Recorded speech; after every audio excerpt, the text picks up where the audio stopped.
Zəbur. 106-cı məzmur. Rəbbə həmd eləyin. Rəbbə şükür eləyin, ona görə ki, yaxşıdır. Çünki məhəbbəti əbədidir. Rəbbin qüdrətli işlərini sözlə demək olarmı? Onu layiqincə həmd eləyən varmı? Nə bəxtiyardır ədalətə bağlananlar, hər zaman əməli salih olanlar.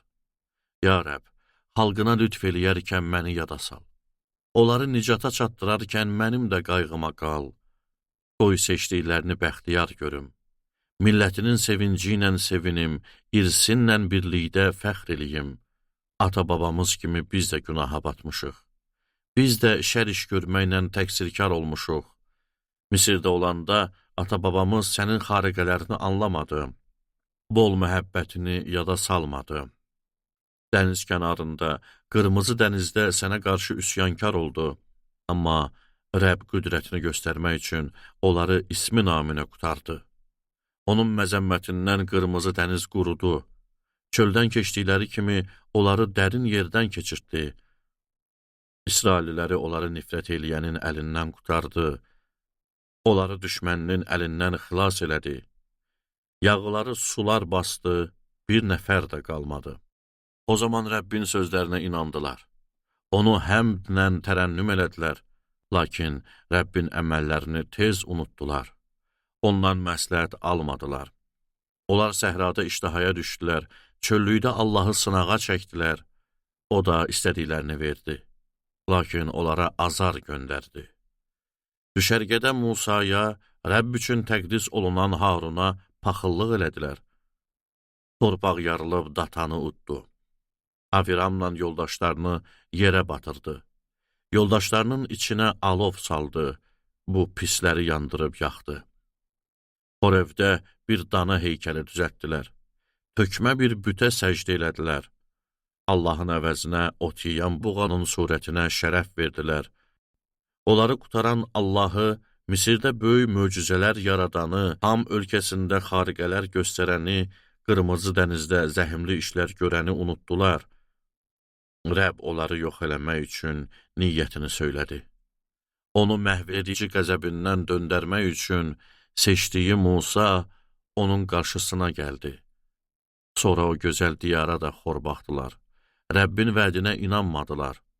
Çadırlarında giləygüzar elədilər. Rəbbin səsini eşitmədilər. Buna görə Rəbb and içdi. Meyitlərini çöllərə sərəcək. Övladlarını millətlər arasına səpələyəcək. Onları ölkələr arasında darmadağın eləyəcək. Onlar Peordakı Baala səcdə eləməyə gəldilər. Ölü bütə verilən qurban ətindən yedilər. Bu işlər Rəbbin qəzəbinə gəldi, aralarına vəba töküldü. Onda Pinxas qalxıb buna müdaxilə elədi. Beləliklə vəba çəkilib getdi. Bu nəsillər boyu əbədilik onun üçün salihlik sayıldı.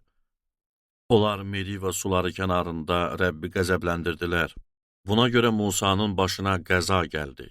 Onlar Musanın ruhunu incitdilər. O da düşünülməmiş sözlər dedi. Rəbbin əmrini yerinə yetirmədilər, dediyi xalqları məhv eləmədilər. Əksinə, həmin millətlərə qarışdılar, adət-ənənələrini öyrənib onlara əməl elədilər. Onların bütlərinə ibadət eləyərək özlərini bu tələyə saldılar. Oğul qızlarını cinlərə qurban verdilər.